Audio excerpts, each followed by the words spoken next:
Okay, we're back for part two. I'm going to try and read the comments that I've carbon froze on this chart here. And put me over there. Oh wow, I'm still too big. But that's okay. We don't want to make me any smaller. Because you got to see what's going on with the guitar and stuff like that. So, I'm just going to sit back so I can focus this, because these are my mid-band glasses. They're compromised. They're reading glasses, 0.75 power. By the way, 1 power on glasses means the image is magnified by 2. It doesn't mean that it's 0. 0 is 0. That's just glass, you know. Don't wear glass on. Anyway, the modal position triad arpeggios are great for the CAGED Tri-Pentatonic cages. Now, like I said, in theory, for instance, in the C cage,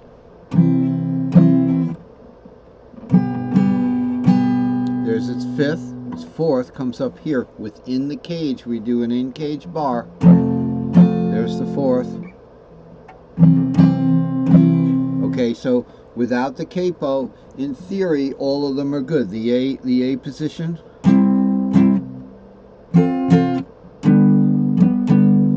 even the D position, I can get it down here because I'm down C tuned. What's that mean? It means that my E position is not an E. My open E position is a C.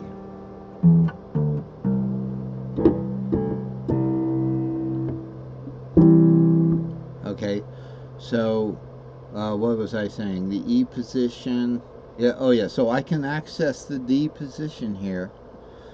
So D position in the key of C is our little D. I call it this D position up here. Because when we're playing the regular tuning of your guitar, where this is E, is E. Usually has a nice second inversion sound.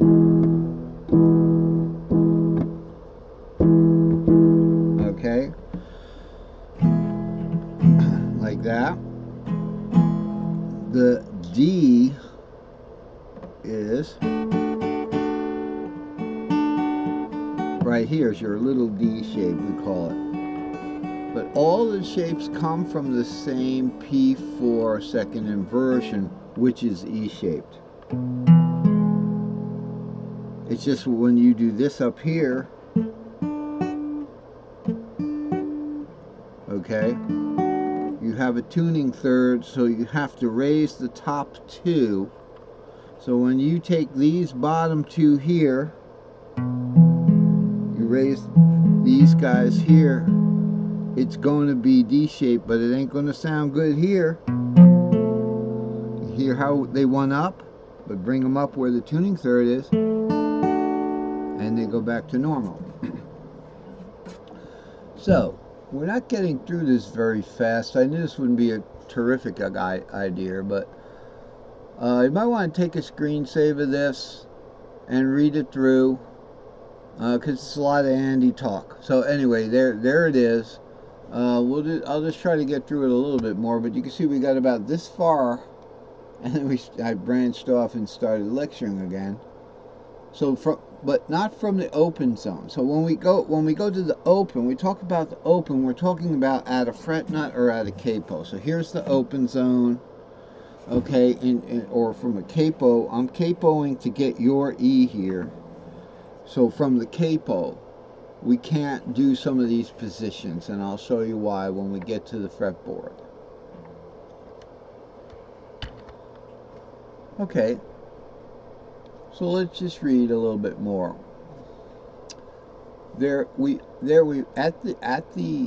the open zone, all right, except if we play the long patterns, but this isn't about the long patterns, but we can play the long patterns.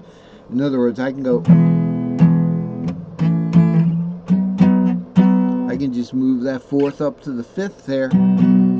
That's still part of a long pattern cage, which would go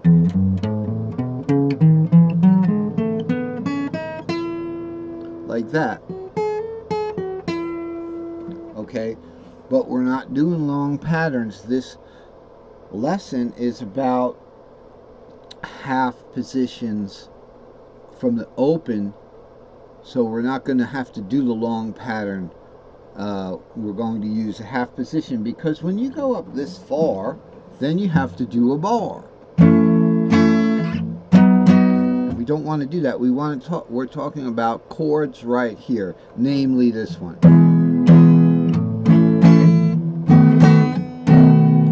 This half position chord. We're going to talk about chords like that. Okay, and where are these chords?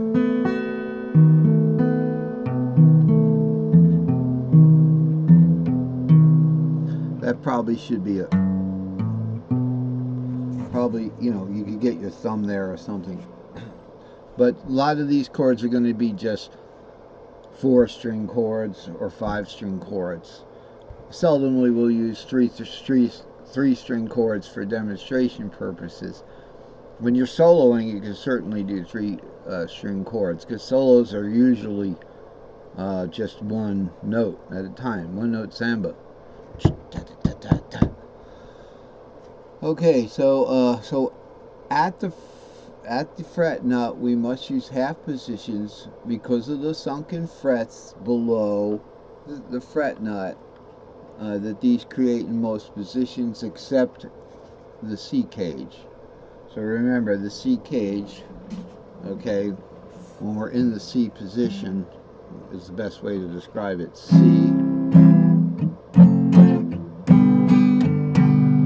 okay, so in the C cage we don't have to worry about half positions, but in the A, G, E, and D cage we do. Oh, and by the way, in the C cage, all of the modal positions also we don't have to worry about them. That's important. So D minor, E minor, and A minor. We also don't have to worry about them, but we do have to worry about them in the other cages. For instance, key of A, 1, 4, 5. Oh wow, I don't have to worry about half positions. I got this. Yeah, but when you get to the minors, starting in the A position, the second minor is going to go up here. Okay, so now we've gone to an A minor position on the second. Now let's go a pentatonic scale member up to bring it back down from that A minor. It takes us in pentatonic scale. A goes to C. Now we've got a C minor position here. But that's all we get out of that. If we remove the capo, right, we've got this. Okay. Right there into the D position that comes on a pentatonic scale after C. Alright, so let's muddle through this. This creates a half-triads problem at the capo fret nut. Notice I removed this to play those arpeggios.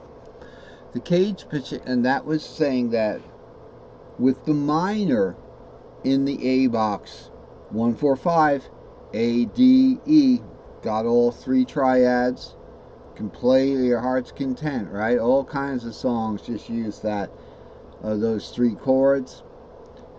But when you get to the minors, then all of a sudden you have sunken notes. You really only have the top 2/3 of the position. I call it half position there.